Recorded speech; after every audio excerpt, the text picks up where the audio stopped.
আচ্ছা, এমন একজনের কথা ভাবা যাক যার ওজন প্রায় ১৩৫ কেজি, কাজ করেন তেলাপোকা মারার, আর হুট করে একদিন তিনি ঠিক করলেন তাকে হতে হবে বিশ্বের সেরা একজন এলিট সোলজার।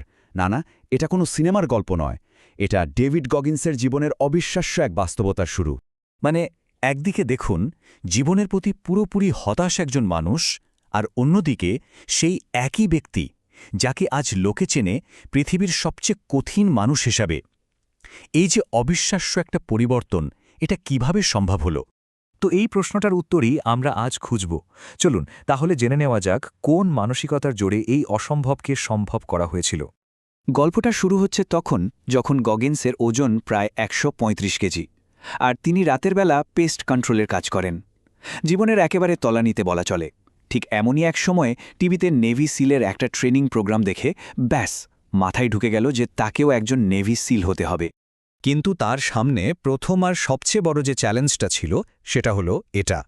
ডাক্তার থেকে শুরু করে সবাই বলেছিল এটা প্রায় অসম্ভব একটা ব্যাপার, কিন্তু গগিন্স তো ওই অসম্ভবকে সম্ভব করার জন্যই নেমেছিলেন, তাই না? আর ঠিক এখানেই লুকিয়ে আছে তার মানসিক শক্তির প্রথম সূত্রটা। তো এবার আমরা গগিন্সের ফিলসফির একেবারে মূলে যে আইডিয়াটা আছে সেটা নিয়ে কথা বলবো। আর এটা শোনার পর নিজের লিমিটেশন নিয়ে আমাদের সবার ধারণাই হয়তো বদলে যাবে। এটা হলো 40% রুল। ব্যাপারটা কি?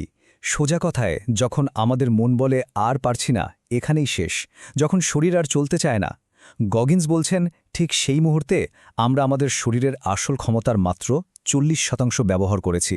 ভাবা যায়, মানে আরও 60% শক্তি তখনও আমাদের ভেতরেই আছে, যা আমরা ব্যবহারই করিনি। একবার ভাবুন তো, যখন মনে হচ্ছে যে আমরা একেবারে শেষ সীমায় পৌঁছে গিয়েছি, তখনও আসলে আমাদের ভেতরে কতটা শক্তি বাকি থেকে যায়। তার মানে আসল যুদ্ধটা কিন্তু শরীরের সঙ্গে নয়, আসল যুদ্ধটা হলো আমাদের মনের সঙ্গে। যে মনটা চায় আমরা যেন সবসময় আমাদের কমফোর্ট জোনে, মানে আরামের জায়গায় আটকে থাকি। গগিন্স কি দারুণ একটা উদাহরণ দিয়েছেন, তাই না? গাড়িতে যেমন একটা স্পিড লিমিটার থাকে যা একটা নির্দিষ্ট স্পিডের পর আর গাড়িকে এগোতে দেয় না, আমাদের মনেও ঠিক সেরকম একটা লিমিটার বসানো আছে। আমাদের আসল কাজটাই হলো এই মানসিক বাধা বা লিমিটারটাকে ভেঙে ফেলা। তাহলে উপায়টা কি? কিভাবে ভাঙব এই দেয়াল? গগিন্স বলছেন খুব সহজ। যখনই মন বলবে থামো, তখনই নিজেকে বলতে হবে আর একটুখানি, মাত্র 5 থেকে 10% এক্সট্রা জোর দিতে হবে। এভাবে বারবার নিজের ওই কাল্পনিক দেয়ালটাকে ধাক্কা দিতে থাকলে আমাদের ব্রেনও ধীরে ধীরে বুঝতে শুরু করে যে ওর তৈরি করা সীমানাটা আসলে সত্যি নয়। 40% রুল তো গেল, এবার আসি গগিন্সের আরেকটা পাওয়ারফুল মাইন্ডসেটে।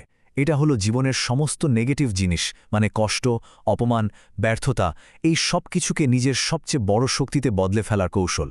যে কোনো বড় কাজ শুরু করলে প্রথম দিকে ঠিক এমনই হয়, তাই না? কোনো রেজাল্ট নেই, লোকে হাসাহাসি করছে। গগিন্স এই সময়টাকেই বলেন দ্য গ্রাইন্ড, মানে সেই একঘেয়ে কষ্টকর বোরিং কাজগুলো দিনের পর দিন করে যাওয়া, যখন ফলাফলের কোনো নিশ্চয়তা নেই। একটা কথা আছে না, শান্ত সমুদ্রে কখনো ভালো নাবিক তৈরি হয় না? হ্যাঁ, ব্যাপারটা ঠিক সেরকমই।